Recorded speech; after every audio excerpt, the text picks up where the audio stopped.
Broadcasting and streaming live all across America. This is Home Talk USA with Michael King, where we will discuss topics pertaining to your home with industry-leading experts. Michael King is a licensed general contractor with more than 30 years of experience in home improvements and the author of Contracting with the King. Join us this hour for our segment Invent America with your co-host, the inventor lady, Rita Crompton. Discover what's next in the home improvement industry and explore new products and innovations. Or if you have that next great big idea, learn what it takes to bring your invention to the world as Michael King and Rita Crompton talk to America's inventors and innovators. Remember, the America of tomorrow is being invented today. We invite you to visit us at HomeTalkUSA.com, one of the best resources for home improvement information around today. Your best life begins with your best home, and there's no place like Home Talk. That's HomeTalkUSA.com.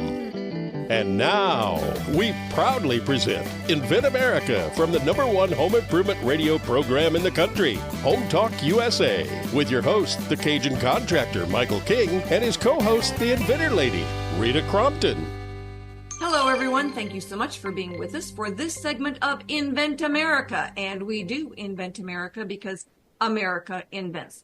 We have been doing it forever, and we'll continue to do it long into the future because, you know what? When somebody's got a problem, the best solution for that problem is whoever fixes it and comes up with that first gadget in their garage or backyard or wherever it is. This segment of Invent America is brought to you by Aztec Washer. It is the revolutionary and innovative roofing product since, holy cow, 1968. They've been around doing this for a long time, and it must mean that they do it the right way. So seal it right, seal it tight, AztecWasher.com, and we are grateful to have them as a sponsor for this segment. And, everybody figures, first prototype's going to be duct tape, cardboard, sometimes Legos. I've seen some really good ones out of Legos. But at a certain point, most folks have got to get in there and hire someone to help. Now, rapid prototyping has certainly changed the way prototyping gets done in this country and around the world. Still a challenge, and we are very grateful that Noah McNeely is a sponsor for Invent America, and we are very grateful to have you, Noah. But he also has a lot of inventors who have gone to him over the years. He's been doing this for a long time and recently started Product Quick Start. And last year at ASD Market Week, we had some of the inventors who had used Noah and thought he was amazing.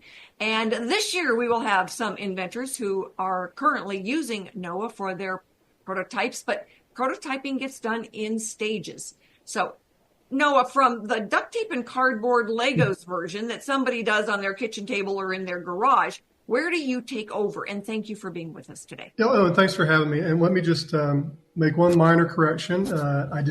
It wasn't recently. It's been 10 years. It doesn't feel like 10 years ago that I started Product Quick Start, but I've been doing product development for 25 years and really focused on inventor entrepreneurs for the last 10 and startups, small companies, basically. So your question, what comes after, or when do I get involved? Well, that really depends on the individual inventor. I mean, some inventors are very comfortable going into their garage and they understand it. They get, I'm going to make this rough stuff with duct tape. I know woodworking. I know this. I know that. They can get pretty far. Other inventors are like, I don't even know what kind of duct tape to buy, so I don't know where to start. So I meet people at different stages and often have to do a lot of education about what prototyping is for.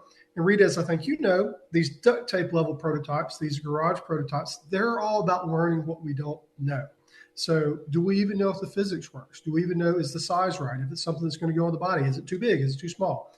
So my advice is to do as much as we can as inexpensively as possible. So that's where those duct tape Home Depot style prototypes come from.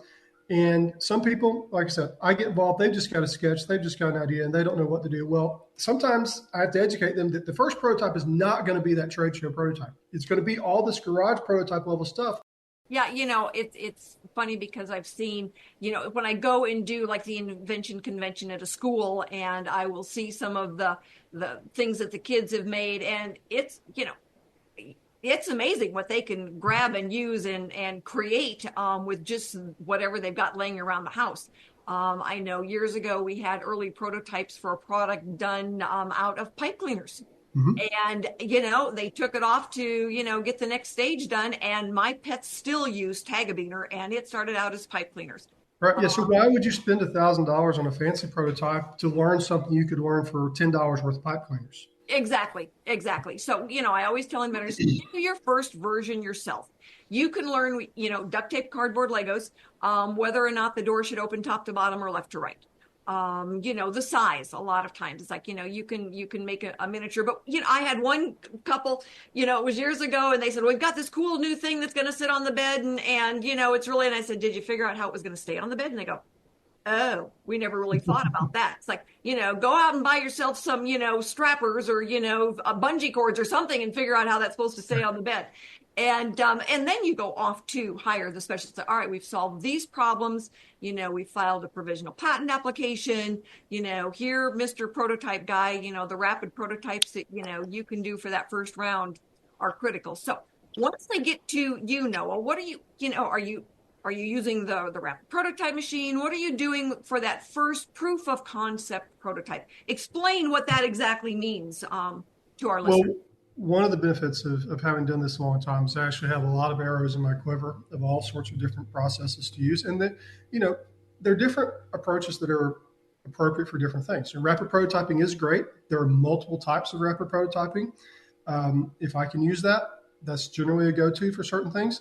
There are certain things that cannot be 3D printed or laser stereolithography made, and I have to go into machining. Or again, if we're early enough along, let me say that again. If we're early enough along, I might just use some shop tools and some plywood or whatever it is to get that to learn what we don't know. So a lot of people have read articles about rapid prototyping. They do think that's the panacea for everything. I generally find it's just one element of a much broader picture of prototyping. And really, I look at that stage of prototyping as almost hands-on engineering. Like your example with how do you fix it to the bed, sometimes you don't even know what problems you have to solve until you start pulling something into the real world. And that's where we, again, try to spend as little money as early as possible to learn as much as you can. There'll be plenty of opportunity later on to get that really fancy prototype made, and that's where I'm going to go. Now, I might cast it out of plastic. I might make these rubber molds. I might do all sorts of really sophisticated things, but we don't want to start there because that's expensive. Well, it can be. And so, that's why I tell so many inventors, it's like, do what you can on your own to give you an idea of how it's going to work. Is it going to work? One of the things I always tell inventors is like, get that comprehensive search done, because once you get the information back and you say, oh, mine's kind of like this, but it's different because, well, if you've got then drawings from a search that's been done and you can look at it, it's a lot easier then to start making, and playing around with that first prototype. But it also makes a difference then when they take it to you and you can say, okay, here's the things that are in the same ballpark, but you can't read the inventor's mind. Sure. So if you're looking at other drawings and you're looking at basically video or pictures of their prototype, because let's face it, you're not always working with people who live around the corner. So sometimes it's online and everything, having the conversation. But, you can learn a lot from other drawings and other things that are out there. Sure. And sometimes I just have to make that first prototype knowing it's wrong, knowing it's not what the inventor has in mind, just to get them to respond so I can learn what they have in mind. Sometimes it's just, that's the only way to communicate these things.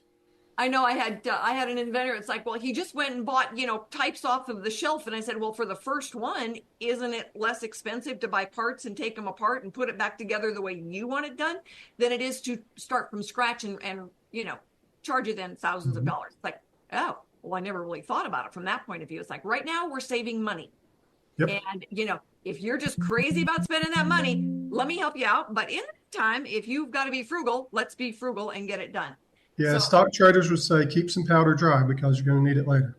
I know. It's like, squeeze those pennies now, because there's certainly going to be lots of ways that you can spend them later. And the hard thing for me is when somebody calls and says, well, I'm out of money, but I need to get this prototype done. It's like, I don't know what's going to happen with that one, because I'm certainly not able to solve that problem for you. And it's like, oh, well, I spent, this much money getting a business plan done, but you don't have a business yet. Let's get the prototype done first so that we know what you've got.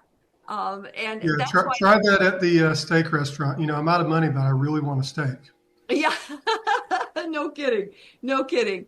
So everyone, if you are out there and inventors, everybody knows somebody who would like to be an inventor. We do the inventor roundtable meetings. They are free. So someone can just go in and log in. The last time we did these, we had almost 20 people from all segment of America joining us to ask questions and to find out what's going on and what are the steps.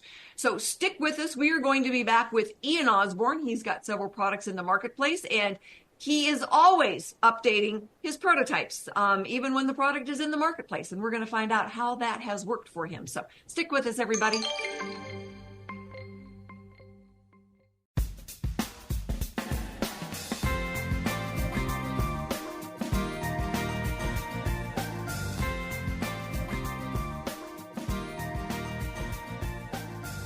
Hello, everyone. Thank you so much for being with us for this segment of Invent America. And this segment is sponsored by Bond Products. It is a DIY carpet binding product. There is only one InstaBind. All right, bondproducts.com is where you would find it. It will help you fix any carpet that is starting to come up, get in the way, be detached, rug endings where they might get frayed. This is the perfect product to fix that. Bondproducts.com. I love this product. So my guest this afternoon is Ian Osborne. I've known Ian, 15 years or longer? Or longer. Gone through lots of different prototype stages on different types of products. The one you are working on and looking to license now is a golf product, but your earlier technology played into this, correct? Correct. All right. So thank you so much for being with us this afternoon. Tell our listeners about your golf product. It is night golf at its ultimate. So our night golf product is night golf systems. And what we've done is we've taken standard glow-in-the-dark golf balls and we have designed a enclosure system that allows us to charge those golf balls in rapid succession in less than 90 seconds, and the balls will stay glowing for better than 12 to 14 hours after the fact. So wow. We're literally supercharging the golf balls past their excitation point. And when you open up the container and you look at the balls, it has that iridescent glow that looks very futuristic and sci-fi because it has gone past the point of a standard charge. The technology that we're using. Wilkes-Barre, featuring the platinum. Well, getting it out of your head into something three-dimensional is something you are very good at. Got a rapid prototype in the garage. And you've helped other inventors before get from that just best of basic doo-wop, duct tape Saturday, cardboard November to something that's 21st, actually Kirby more Center. along the line of proof of concept. But talk about how that starts. I take my process of what I do in my head and I ask key trigger questions from clients, trying to get what's in their head to understand it, how I can see it in my head and envision it. And usually within, a minute or two, I can literally start relaying with a customer that, okay, this is what I'm picturing that you're asking for. And sometimes I'll sketch it out on paper and draw it out. And once we have a similarity of what they're wanting that they see in their head, and then I put it in mine and then come up with multiple solutions. Now, if they have a prototype, I'll take their prototype, whether it be, paper, sticks, pipe cleaners, as you said before. I will take that and I will formulate it in my head and look at the different ways it can be done in different materials. And based on that and my background, I will then turn around and make a sketch or do a three-dimensional drawing for the client and say, okay, this is what I envision is as close to what you're looking for. And then based on that, I'll either run it through one of my industrial machines and produce a prototype for them so that we can be on the same page, and then I can make tweaks from there. Well, it's amazing how Americans and, people everywhere invent. You're out in the field, your tractor breaks, and boy, you would better be able to, get it back together. And wagon trains. If you couldn't fix it, you just were going to do, you're building your cabin right there where the wagon broke down because you weren't going to get any further. And if they couldn't fix the ship when they were coming over, it was not a pleasant ending. Well, Americans are notorious for being able to, create the product they want in their backyard or their garage because they need it not next week, they need it right now. And, I love it when we get going on that stuff. But your night golf is taking off on the technology from your LED lights that you put into these big stadiums and parking lots, correct? Correct. Right. I'm taking a proprietary blend of light in order to excite the golf balls to a specific range that is not like a typical flashlight or the sun.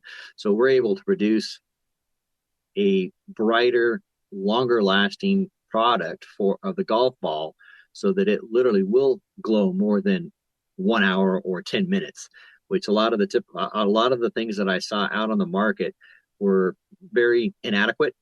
And so my process was, how can I make this more viable for a golf course and also just a private user, but also for golf courses to be able to utilize it on their golf courses in mass form. So hence the idea of Night Golf Systems came about, being able to build, several machines that basically take from 1 to 3,000 golf balls and can charge them all simultaneously in under 90 seconds flat. It was a pretty hefty feat, but it was accomplished, and we've got multiple machines out on the market, and they are just blowing people's eyes. So you've technically been able to put the sun in a box. Correct. Yep. Excellent. Good job. How much did that patent cost you to get that sun in the box? So, don't we wish it would have been that easy? So you do a lot of your manufacturing in California? Actually, I manufacture in Colorado. Oh, all right. Excellent. Good for you. And so the LED lights that you put into a stadium, tell our listeners about that, because I think that's just fascinating as well. So we're taking, one of the top 5 manufacturers of LED chipsets, and through a proprietary design of heat sinks that are not normal, because we are going for a unique look for car dealerships. We've produced unique looking structures of lights for them that are like no other lights out there. I don't like the plain square box or round light fixture. We do it differently. Excellent. Excellent. Well, Wild Ideas Light Co. is where you would go to look up some of the different products that Ian has invented and has in the marketplace. And Ian, that is the correct website, right? WildIdeasLightCo.com? Correct. Yep. All right. And so you want to learn more about the high-tech LED lighting and the sun in the box. Go ahead and take a look at Wild Ideas Light Co.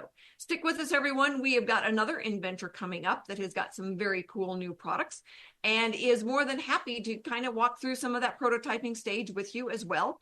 In the meantime, if you know anybody out there who's got a project they are working on that would fall into that innovation category, and they need a good service provider, we've got Noah at Product Quick Start, who is a great prototyper manufacturer. We have got good registered patent attorneys. And you know what? We can get you some information on that R&D tax credit and packaging and anything else that you might need as an inventor. We have got the service provider who is going to help you. So stick with us, everybody. We will be right back.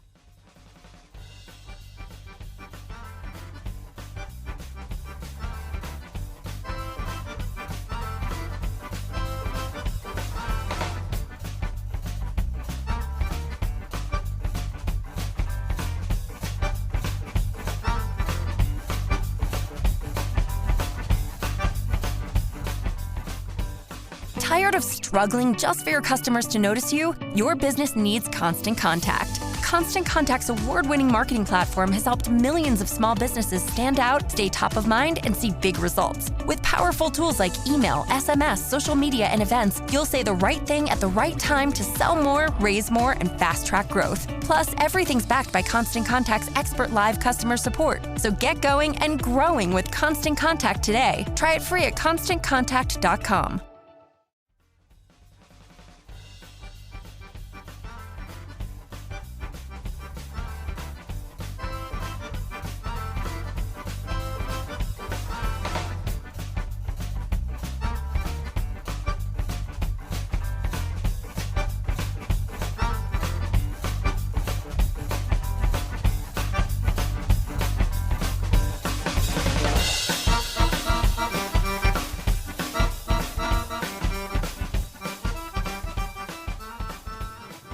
thank you so much for being with us for this segment of Invent America. And it is because we invent in this country and file the intellectual property and get the prototypes made and go to a trade show. So our sponsor for this segment is ASD Market Week, and we are very grateful to have them as a sponsor. And it is the best show in America for consumer products. So ASD Market Week, we are very grateful. This segment, we are going to do something a little bit different. You know, we're always innovating, right? So we are going to let our inventor, Ian, ask Noah, our products manufacturer, prototype master, to answer the question. So Ian, what is it that you wanted to check in with Noah? Actually, what I want to do is I want to key in on several things that Noah was pointed out in his, section, that, the difference between the proof of concept prototype and the manufacturing prototype, although they're ideally the same thing from the standpoint of a product outline, the main difference that he was trying to get people to understand was that when you have a prototype and the client looks at it, great. Hey, yeah, that's exactly what I want. But then the issue comes back from Noah looks at it from a standpoint of, okay, how do we manufacture this in a final product, even though the prototype, we can reproduce it over and over again. The issue is that manufacturing now becomes the number one entity for that product to be able to hit the marketplace. So I think one of the things that Noah was trying to get people to understand was that although they're in a sense the same, they're really not, but they're so close. Manufacturing comes down to the point of what is the most viable entity to be able to make that product, make it for a good price point, make it, the view of it, the texture of it. There are so many things that people don't realize that what Noah and I do is we take that concept. Yeah, it might be a rough concept, polished wood, but is that what the client wants or is that what the public wants? So either there are focus groups out there that will then look at the products and say, oh, yeah, if it had a little bit of texture to it, it would be easier to use or it would look better. That's one of the things that we look at. And that was what Noah was pointing out, but in a different wording. That there in itself makes it important. And that's part of the stages and i.e. the feedback that we get. And I think that Noah can point out that all of this is the advice that we can give the client, but we also have to need to listen to the client at the same time so that we can formulate something that they can look at and go, oh, I never thought of it that way. Maybe it would work better. That's where Noah and I come in. And I think, Noah, you might be able to agree or put a little bit more emphasis on some of the stuff. Sure. So there's a lot to unwrap there. I'm going to start with one of the last things you said first and work backwards. So, yeah, you're absolutely right. It is important for the product developer. In my case, I'm a designer, an engineer, and a prototyper and manufacturing coordinator. So I kind of help people through the whole process. But it is very important for me to listen to what the client's trying to do. But that's also a two-way street. It's also important for the client to listen to what I or you have to say, because at the end of the day, I'm here to provide the best advice I can. And if you disagree with me, that's okay. But, the laws of physics and economics are what they are. I can't change those. Now, we can disagree on should it be red or blue. That's fine. That's your call. At the end of the day, how big it should be, that's your call as a client. But you can't tell me that, it's a $10, it's got to be made for $10 when you've got $30 worth of materials in there. There's only so much I can do with that. So Working back to the beginning, there are different levels of prototype. And the way I look at it is, actually, I don't even want to say that. It's really more of a continuum of prototyping throughout the process. And as we move through, it's about learning what we don't know. At the first stage, I don't really need to learn, should it be a really fine texture, or should it be a really smooth texture, or should it be a rough texture? That's easy. We'll figure that out later on. I need to learn, is it too big? Is it even going to do what you think the physics say it's going to do? So again, we'll go back to those rough prototypes, and then we work all the way through. Ultimately, we do get to this prototype that should reflect factory production methodology. Now, it may not be made exactly the way the factory production methodology will be made, because we're not going to go out and buy a $5,000 mold to injection mold something on a prototype typically. But we need to reflect that so that that prototype you're showing at a trade show or you're further evaluating, it's 99% the same as what's going to come off that factory assembly line. Yep. A friend of mine that I worked with a long time ago, more talking about design, but also really relates to the rapid prototyping and prototyping in general. She said that you can draw unicorns all day long, but that doesn't mean you can make one. And I think a lot of people look at 3D printing as, oh, I 3D printed it, so that means I've got to be able to manufacture it, right? Well, no, because in 3D printing, you don't have a lot of rules you have to follow. You can 3D print a lot of shapes that you would never be able to mass produce. So yeah, if you want to 3D print every one, they're all going to cost $20 a piece or $10 a piece. We could do that. And I actually have clients that's their business. They do 3D print their entire product line, and that works in their business, their niche, their market.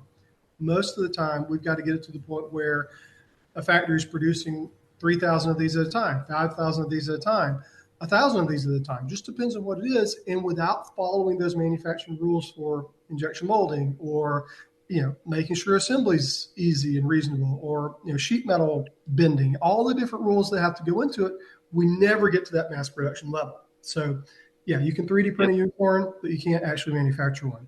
So I want to add in here a couple of parameters for our listeners too. Is that when it comes to pricing, the consumer is the determiner. All right, because I get inventors and say, well, yeah, all right, so the average product in this category is $10, but I'm going to charge 25 for mine. You might want to charge 25 for mine. It doesn't mean anybody's going to buy it at 25. They're going to go for, the one that does, close to it, but, is cheaper. That tends to be our nature. We look at pricing. So when we say, all right, this needs to be in a $10 to $12 category, the prototype person, Noah, is going to say, okay, in this category, these types of materials, this is what we're shooting for. And then you help them redesign. That's why I always say, inventor, pay attention to what the prototype person, is doing, because you may need to adjust some of your intellectual property, even though it should be broad enough to cover minor adjustments. You might have something that in order to get that product into the marketplace is a major shift simply because of the cost. The other thing I get inventors to do is, well, I'm going to go to China and do the manufacturing myself. Nope. Don't go there. You want to go to China on vacation? Hire, a tour guide. But when it comes to getting your manufacturing done, hire Noah. Yeah, I mean people that have just gone to Alibaba and found a factory. I met dozens of people that have done that. Maybe one or two actually turned out the way they wanted it to. So it can be very dangerous. And frankly, China almost has, even worse than us in the South, they have what you might call a good old boy system that you have to have relationships. So if you're just coming in from, an email through Alibaba, they don't know you. You don't know them. You don't know if it's a real factory. You don't know if it's some guy in a garage pretending to be a factory. You don't know if there's cats and dogs running around the factory. You don't know anything. I don't want to paint a bad picture of China. There are wonderful factories in China. There's some that are fantastic, extremely high tech, but there's a whole gamut. It ranges from the guy in a garage all the way to that company that's got 8,000 employees. Frankly, neither of those are a good fit for you as an inventor entrepreneur most of the time. So finding that right match is important. Yeah, 22 years ago when I started my business, I manufactured products in China. For the first year and a half, every time a container would come in, I would spend half of my time fixing the electronics that came in from China, which was very, frustrating for me. So my profit margin went from what I wanted down to barely making anything. And so we decided that we were going to see if we can go old school and manufacture the product in the United States. So we turned to contract manufacturing, which really wasn't back in the day, 22 years ago. People were like, no, we just do a job and that's all we do. So I was able to go to small towns and work with small machine shops and give them small contracts, multiple machine shops. So I'd always have more than one source of the product to be manufactured. That allowed me to get my product turned around and manufactured in the United States. And by the time I stopped production in China after the second year, my product was made for the last 20 years, has been made in the United States. I am not losing any money. I'm making the same profit, if not more, because of the way that I went about that process. And again, like Noah said, China has some great products and great manufacturing companies out there. What I was doing was so specialized, it was very hard for them to accomplish it 100% every time. Okay. But that's not me. That's everybody else. I know that you are the perfect American because you were determined to solve your problem right here. And with that, everyone, all right, we are going to take a quick break. break, pay some bills, and we will wrap this up with Noah in just a few seconds. Take care, everybody, and stick with us as we wrap up prototyping and the challenges.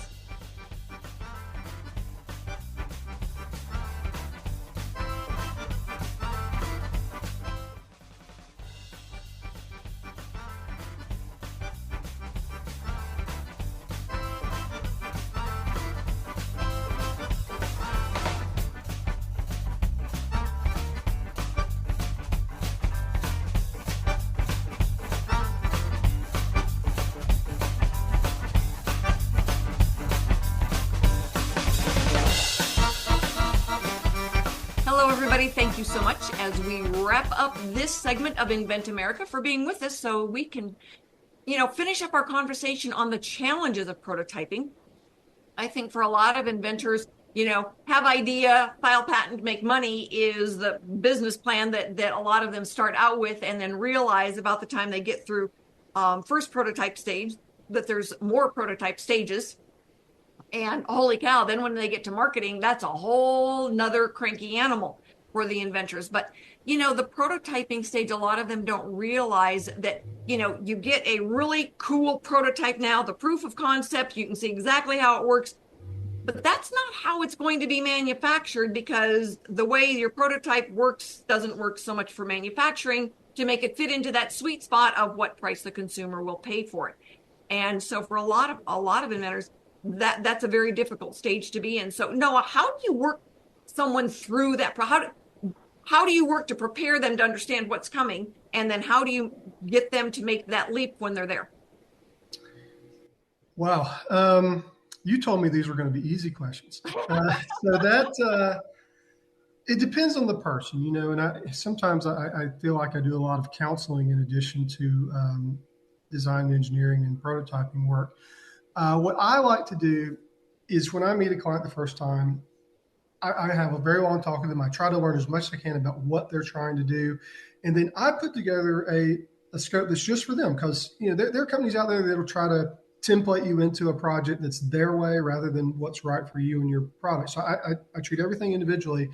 And I go back to those clients with what I call a discussion document, which is really just a fancy way of saying, I'm going to send them an email with bullet points. I'm going to divide it into phases and give them, hey, here's what this is going to cost, and here's what happens here, and et cetera. And I call it a discussion document because even though we may have had a great conversation, I might have missed something, or I might put something in there that they don't really need. And at the end of the day, I want to make sure I'm doing the project they need. I don't want them, they're bootstrapping it because they're startups, they're inventors. I don't want them paying me to do stuff that doesn't need to get done.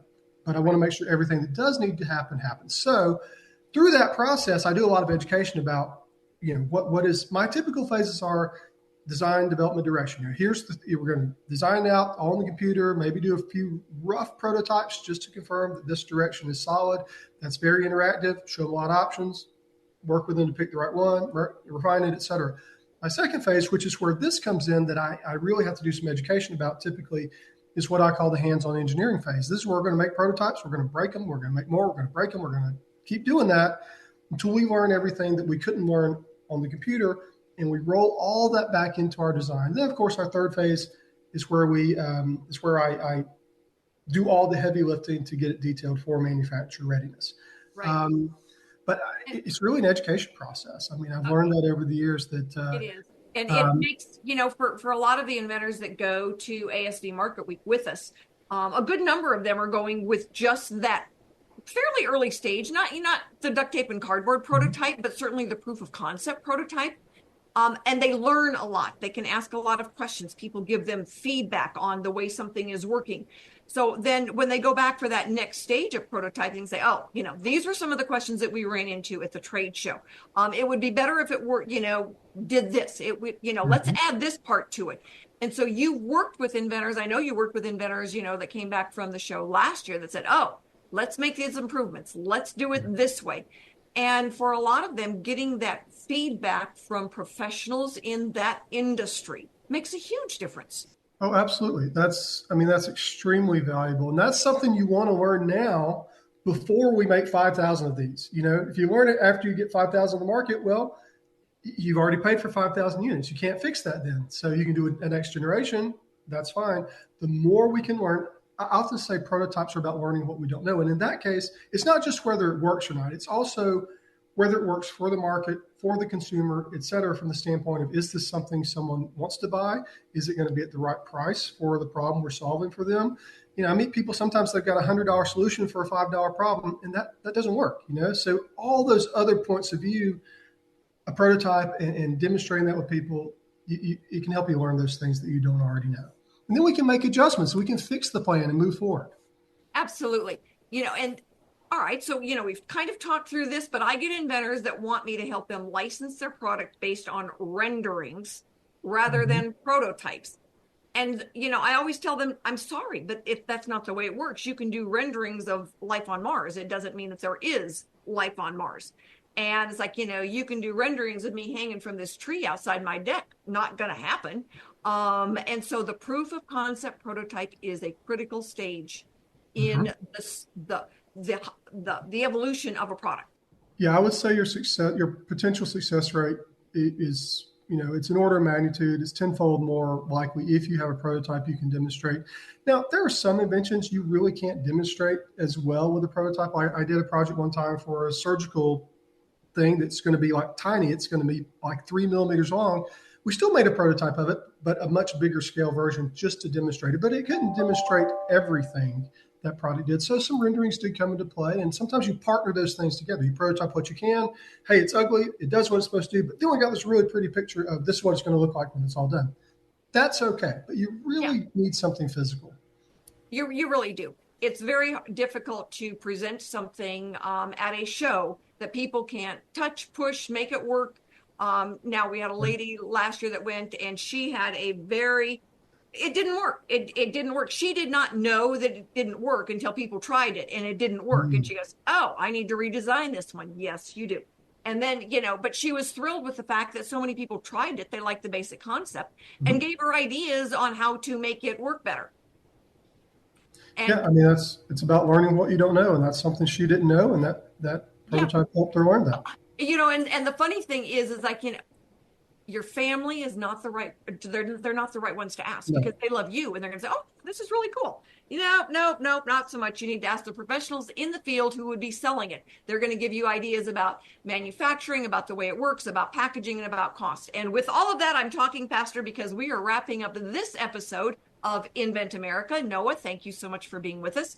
And again, if you know anybody out there who's got an idea, working on a product, have them get in touch. I do answer my phone and I do return my emails. So we will be back again next week.